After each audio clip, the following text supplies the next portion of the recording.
తెలంగాణ రాష్ట్ర అసెంబ్లీ ఎన్నికల్లో ఓడిపోయి హ్యాట్రిక్ ఛాన్స్ మిస్ చేసుకున్నారు మాజీ ముఖ్యమంత్రి బీఆర్ఎస్ అధినేత కేసీఆర్.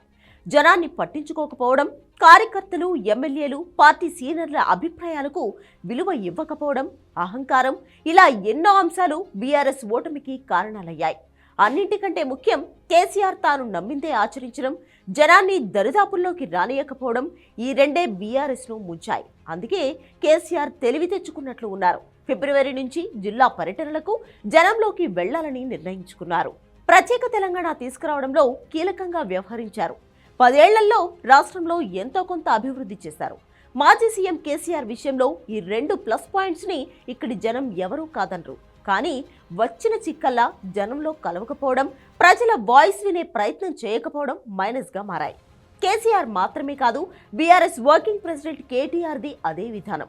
రాష్ట్రంలో పేపర్ల లీకేజ్, విద్యార్థుల ఆత్మహత్యలు, అత్యాచారాలు, భారీ ప్రమాదాలు ఏవైనా జరగనియండి, అప్పట్లో ముఖ్యమంత్రి నుంచి స్పందన వచ్చేది కాదు. ప్రగతి భవన్ పరిసరాల్లో కూడా జనాన్ని రానిచ్చేవారు కాదు. ఆనాటి బీఆర్ఎస్ సర్కార్కి ఇప్పటి రేవంత్ ప్రభుత్వానికి తేడాను జనం స్పష్టంగా గమనిస్తున్నారు. సీఎం రేవంత్ రెడ్డి ప్రజా దర్బార్ ప్రకటించగానే వందలు, వేల మంది జనం జిల్లాల నుంచి పిటిషన్లు తీసుకుని ప్రజాభవన్కు క్యూ కట్టారు. అంటే వాళ్ళు ఎన్నేళ్ల నుంచి ఆ క్షణాల కోసం ఎదురు చూస్తున్నారో అర్థం చేసుకోవచ్చు. 10 ఏళ్లు పాలించారు. మళ్లీ అధికారంలోకి వచ్చి హ్యాట్రిక్ కొడతామని ఆశపడ్డారు కేసీఆర్. కానీ తెలంగాణ జనం ప్రతిపక్షంలో కూర్చోబెట్టారు. కాంగ్రెస్కు అధికారం కట్టబెట్టారు.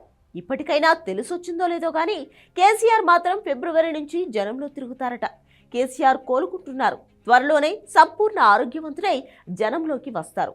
జిల్లాల పర్యటనకు వస్తారని మాజీ మంత్రి హరీష్ రావు ప్రకటించారు. అంతేకాదు ప్రతిరోజు ప్రగతి భవన్కు వచ్చి కార్యకర్తలను కలుస్తారని కూడా చెప్పారు.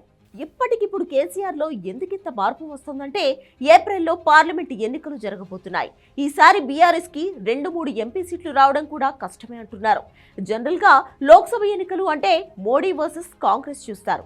గతంలో 2018 అసెంబ్లీ ఎన్నికల్లో బీఆర్ఎస్ని గెలిపించిన జనం ఆ తర్వాత కొద్ది నెలలకే వచ్చిన 2019 లోక్సభ ఎన్నికల్లో బీజేపీకి 4 పార్లమెంట్ సీట్లు ఇచ్చారు.